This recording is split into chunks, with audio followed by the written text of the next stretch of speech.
Hello and welcome to the big picture.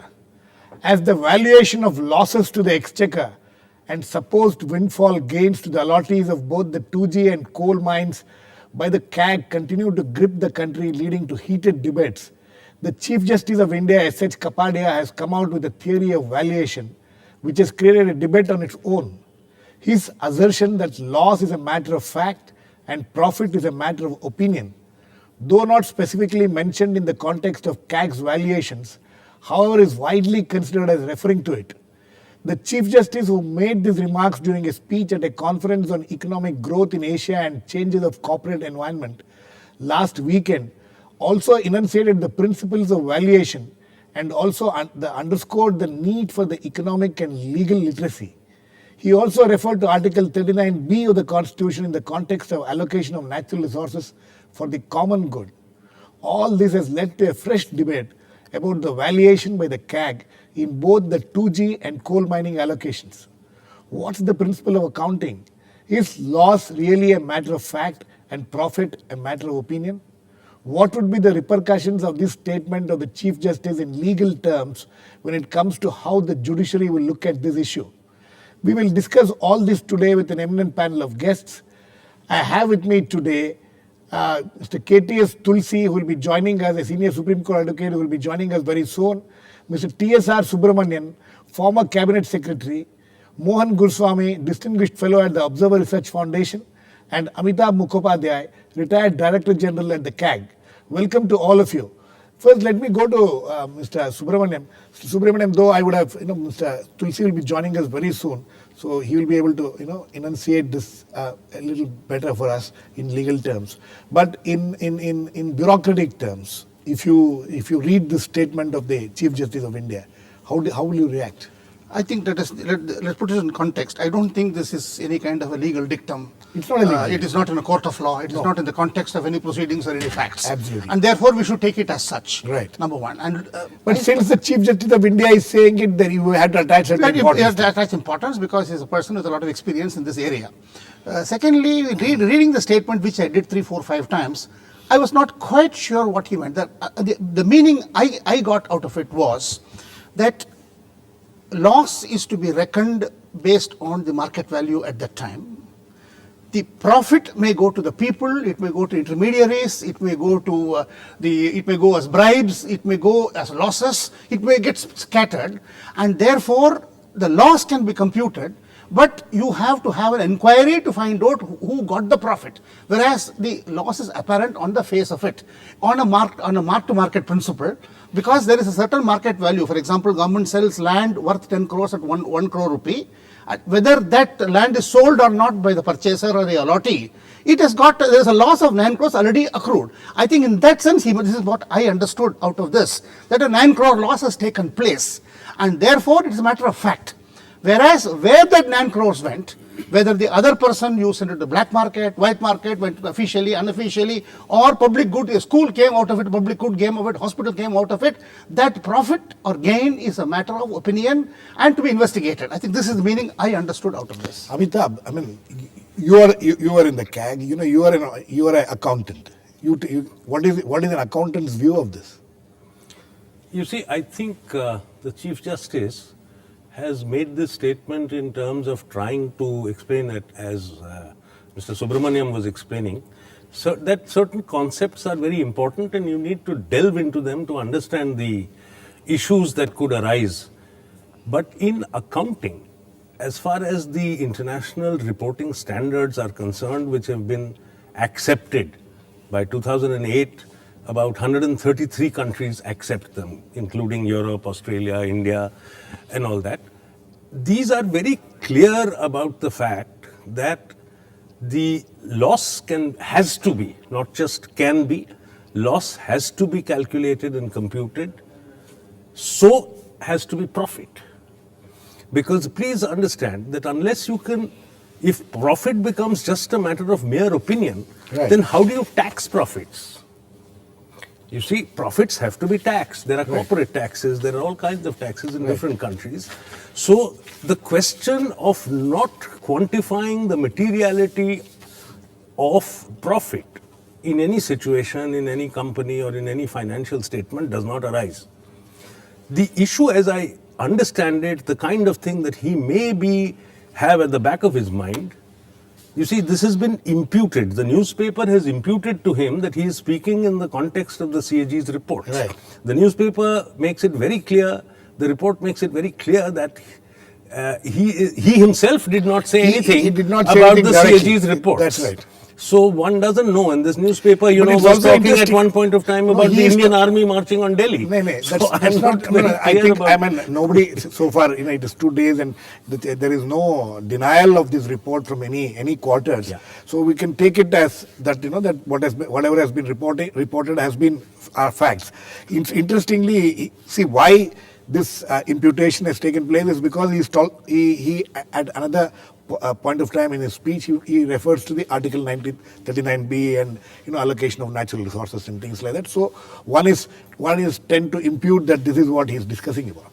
No. See, possibly the imputation may be right or wrong. No, but but at the back you- of his mind, what I read as something at the back of his mind is the long issues or controversies about whether in law He talks of these controversies. whether In fact, he the talks of these accounting controversies. profit in terms of accounting policies is the same as the profits as the taxman sees it. These are two different concepts which for a long time there was a lot of difficulties about. But as I said, the international financial reporting systems which have been adopted by all these countries, the standards have now very clearly laid down in what manner profits and losses have to be computed and insisted on as calculated with values in the financial So statement. what you are trying to say is that profit is not just a matter of opinion. No, certainly not. Okay. Mohan, before I come to you, I just want to read part of what he said and how this whole issue came up. During his speech, he says that sometimes we see certain TV programs and we build up our perceptions. How many of us know the basic principles of valuation? Today, a number of controversies on valuation are discussed. So, he says, today a number of controversies on valuation are discussed, but the basic principle of valuation is that loss is a matter of fact and profit is a matter of opinion. So, let us assume that he's talking, because it's quite clear he's talking about the controversies, he's talking in the context of these two, especially 2G and the coal mine allocations. How do you interpret this statement in the context of these two? Well, I'm a simple economist. To me, a loss is a fact and a profit is a fact. Okay, both are there on the table. Somebody loses, somebody gains. It's as simple as that. Now, as far as the controversies are concerned, as far as the judgment of the Supreme Court on that is concerned, 2Gs. on 2G, I have a different view, quite different from the CAG's view, quite different from the view passed by the judge. If somebody lost, assume that the state lost, it didn't get its presumptive Yes. Notional value, loss. Notional profit. Notional profit for the allottees. We call it, the opportunity cost in business.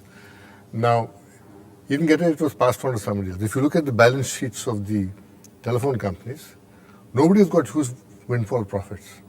They're all skirting on the edge, making small profits. They've got huge valuations. Some did by selling off their stakes. Some did, but they also didn't make that kind of big money. The big money went to the consumer who was paying 16 rupees and 32 rupees a minute, and suddenly is now paying 60 paisa. 35 paisa, 40 paisa a minute. So he got the benefit. Now, you're selling the circus now at 12,000 rupees each, or 15,000 rupees, that's the reserve price. Already, the telephone companies are intimating that next year, the charges will be 2 rupees. TRAI is saying, at this rate, the charge will be 2 rupees. So obviously, something is going to go back to the government, it is going to go from the people, not from the telephone companies. Now, the case of coal allocation is very different. First of all, the whole environment was regulated when you nationalized, coal was a nationalized commodity, environment was regulated, and then you said cheap power, cheap steel, cheap cement, so therefore prices of coal. So you extracted coal without paying the people or the government any money, and you gave it to people to process it and burn it, and they produced electricity and whatever. It was all within the realm of the state. State controlled prices of cement and of steel. Right. But the new equation began when they gave coal allocations to power companies who were merchant sellers of power.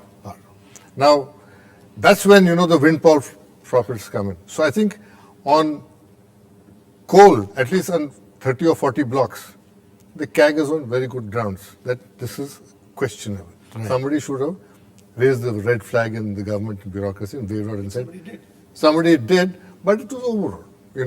Why it was overruled, we don't know. Obviously, the transactional cost, these are known as rents to this, and rents are collected in government across the line, irrespective of regime. And so, rent seeking is a habit. The difference today is because of partly educated media people on TV who get excited and apoplectic about things. These things are coming out in the open, and they're no longer hidden. Right. And there's a lot of misinformation. Commonly, even I saw some All India Radio News which referred to 2G as, 170 lakh crore ki khand, So it's entered the parlance. Yes. Out of lack of knowledge, I don't think that was really a scam.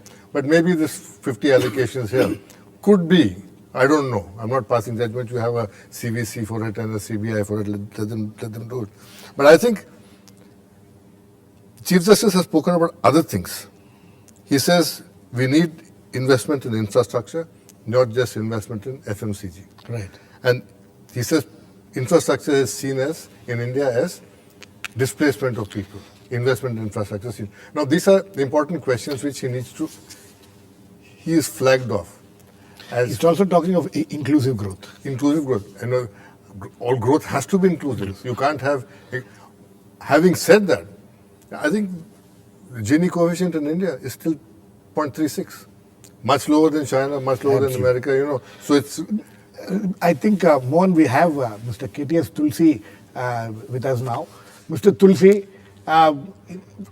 please tell us the statement of the Chief Justice of India on the loss and profit issue. How do you interpret it? I mean, we know that it is not a judgment, it is not an order, it was part of a speech made outside, but do you think that there is a certain significance to his statement?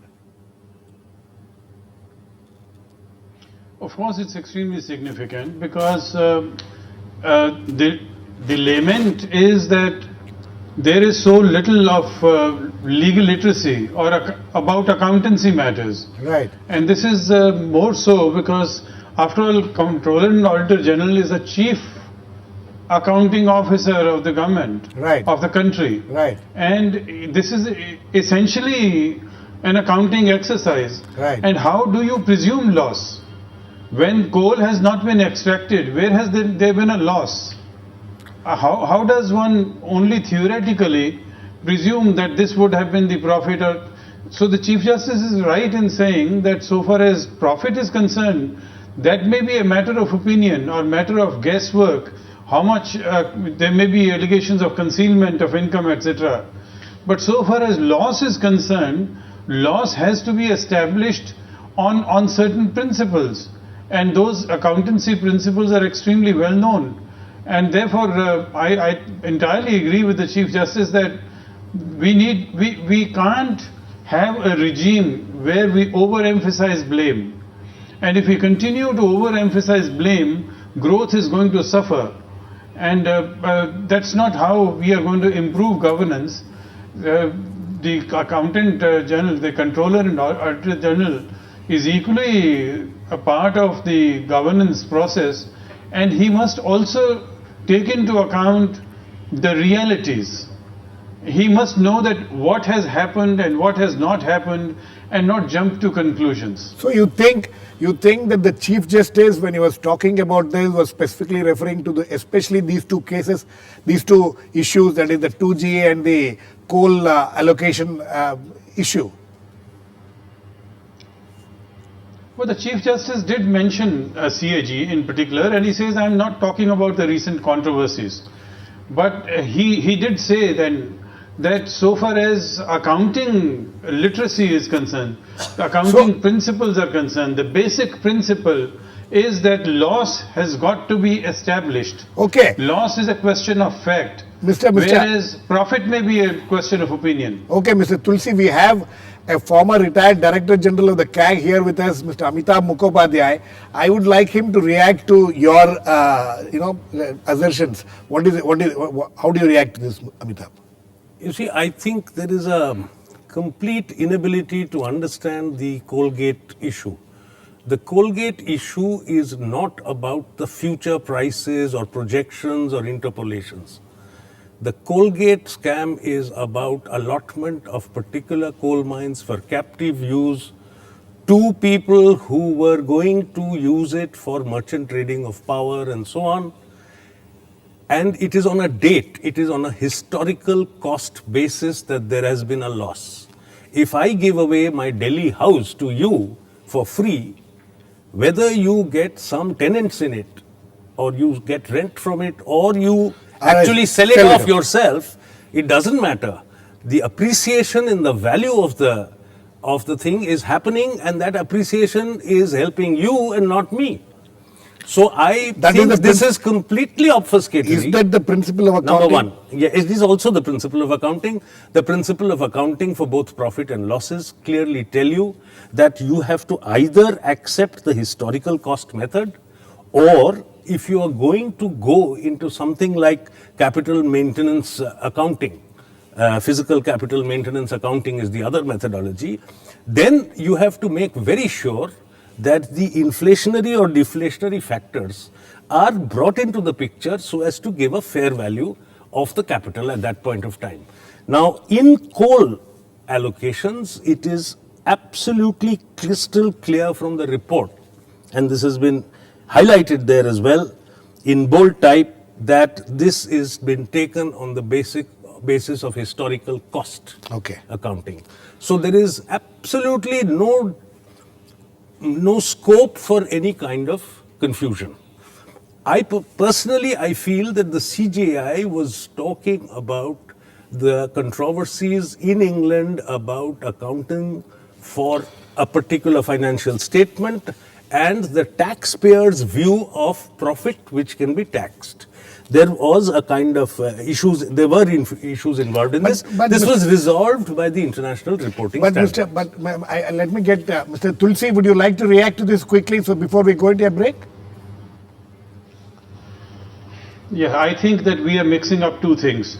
One is, so far as allocation of coal mines is concerned, the allocation is a question of policy. The question is whether it should be auctioned or it should be allotted. And when you have the question of pricing of power, which is the basic raw material for the purpose of industry as well as public requirements for day-to-day running of life, it's a question of policy. The government has to decide whether they can tax the poorest with regard to an essential service.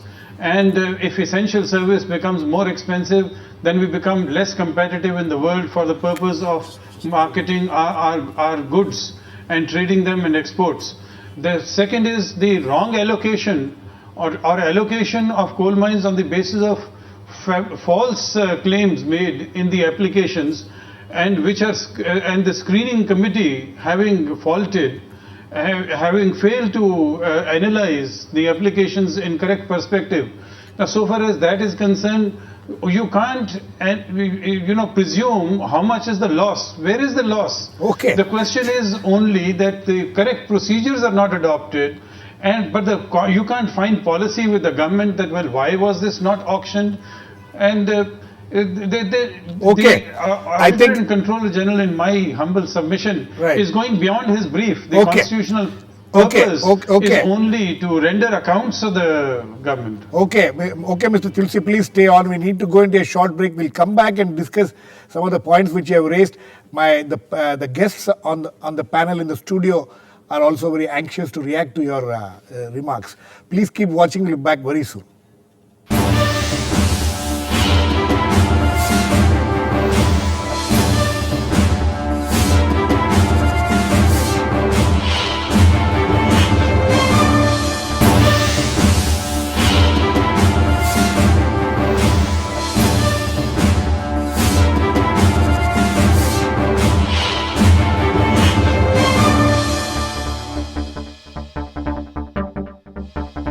Welcome back. We are discussing the Chief Justice of India, Mr. Kapadia's statement about losses and profits in the context of valuations by the CAG. Mr. Subramaniam, Mr. Tulsi's assertions that he says that competition, we have to decide how these things need to be allocated to the poor, to the needy and things like that. Yes, so long as that policy is articulated very clearly, Yes. and so long as government feels that it should be sold at below market price, Right. with the objective that the differential goes for the benefit of A, B or C. So long as it's done openly, I don't think anybody can question. It is the prerogative of government to have any policy that it likes. But 2 or 3 side points here. One is on procedure is no issue. Wherever procedure clearly in many cases, on that there's no issue. Second issue relates to the authority of the CAG. I think in a private company, private auditors talk of M&A policies. They talk of losses. They talk of excessive payment made for purchase of companies. Right. So they can go into policies. It is up to the board of directors and the general body to decide whether their view is correct or not. I think CAG under the CAG Act of 71, in the Constitution, and finally the explanation of the Ministry of Finance in 2006, all three are extremely explicit. CAG is a constitutional authority. It defines its own limits. I think it will be improper he is not a government servant. He cannot be constrained to say, you shall say this, you shall not say this. My third point, I have a lot of respect for Tulsi as a lawyer, lot of respect for Kapadia as a judge. But on matter of accounting, I will go by the expert. These are the people who are professional experts. I mean, I like to hear their views, but we are talking of internationally accepted standards. Right. There is a common recognition. And lastly, take this particular case of coal. Last week, there has been imported coal landing at 5,000 rupees. Right. 5,500 rupees, imported coal landing at that price. The price CAG. noted by CAG is 580, which is a highly exaggerated rate, a very liberal kind of a rate. The difference today is 9 times the differential today. So it is not as if everybody is completely innocent. They are all sitting on dud mines with absolutely zero value, because next 10 years, because of past sins, we are going to have a huge crunch on power. The supply is going to go well below, the demand is going to outstrip, and gold is there, it is not coal. It is gold there. Okay, Mohan. Mr. Tulsi described the CAG as an accountant. He's not an accountant, he's an auditor. The auditor even talks about procedure, right or wrong. He passes some philosophical judgments, some ethical judgments, and I think well within his rights to say the procedure was improper. Right. And he's not discarding everything. He's only limiting. Maybe he shouldn't have put numbers onto it, that opportunity cost. That's delving into accounting practices rather than. But the numbers is what has created all this. numbers has created a havoc of its The own. huge numbers. The huge numbers. Ah. Because that kind of loot doesn't take place in our system, however bad it might be. I think that kind of money is not sloshing around. Yes. But the CAG is well within his rights to say that this procedure is wrong. And you have to give that a thought, you have to discuss it at the appropriate level, rather than saying that, coal wasn't mine for nothing. If you all ganged up together to commit a murder, and then the cops caught you in between, then you say that no murder was committed. The act has not taken place. But a crime has been committed, was being planned to be committed, or would have been committed. So that is no excuse. So I think we should give him some credit for having pointed out to some things. But to discredit the whole institution, but is wrong. To say that he could be wrong on numbers is a different thing. He is wrong. Amitabh, see- a point which Mohan made about the numbers, maybe he need not have come out with those numbers. You think those numbers, if they had avoided it, it could have been a better choice? I don't think so. As I said, the problem Because is... if I remember, you were still in CAG when the first report, the 2G report That's came right. out. 2G report came out at that time, and then the Colgate was almost drafted and so on. But I wasn't really privy to all these reports and how they were made. There is a certain discipline maintained of its own confidentiality. Let me say one thing. You see, there is a lot of confusion about who makes policy. Now, it's extremely important to appreciate We are that the Constitution... We're running out of time. You have to finish quickly. The Constitution very clearly vests executive power with the President, who acts on the advice of the Council of Ministers, but that doesn't turn us into a presidential form of government. Absolutely. We have... Policy is made by the Parliament. Laws are made by them. There is delegated authority by which ministries enter into policy. Whether CAG can talk about policy or not, he cannot decide policy, but every citizen in this country, and I want to emphasize this, has a right to influence policy through Parliament. Mr. Tulsi, I'll come to you, Mr. Subramaniam. Mr. Tulsi, quickly your reaction to what the three guests on my panel here says.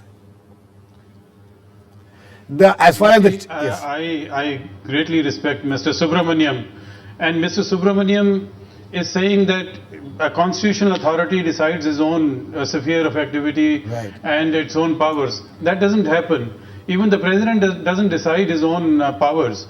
This is a constitutional government. Every constitutional authority is governed by the Constitution. And if the Constitution says that you are an auditor, you can't start laying down policy and questioning the policy which is determined by the cabinet in the legislative in obedience to or for the purpose of enforcement of the policy of the legislature. So I don't think the auditor has the prerogative of extending his own domain to wherever. Even the Supreme Court says we will not interfere with the policy. Supreme Court is a constitutional authority. And yet Mr. Tulsi. So far as policy is concerned, it's a domain of the government. Mr. Tulsi, your points well taken. Mr. Subramaniam, last words to you. 10 seconds. I don't think CAG in this case or the 2G case has made policy. In my view, CAG has not only got the right, he has got the duty to point out the financial implications of policies and procedures followed by government. Number one. Number two, I think he has given a certain assumptions for the numbers. You may agree with the assumptions, you may question the assumptions, you may dispute the assumption, but you can't say he should not give numbers. In fact, every auditor I know, private company, says this M&A has cost you 2,500 crores. He says it like this on calculation 1, 2, 3, 4, 5. You may agree with him, disagree with him, it is in black and white now. But you can't say don't give numbers. In my view, it is important for him to give us numbers. Okay. With that, we have completely run out of time, but it's a very interesting debate. What the Chief Justice of India's statement, which was essentially to point out the principle of valuation, is obviously leading to a larger debate, and this debate will obviously continue for some more time. That's all we have the time today. Thanks to all my guests, Mr. KTS Tulsi, Mr. TSR Subramaniam, Mohan Gurswamy, and Amitabh Mukhopadhyay.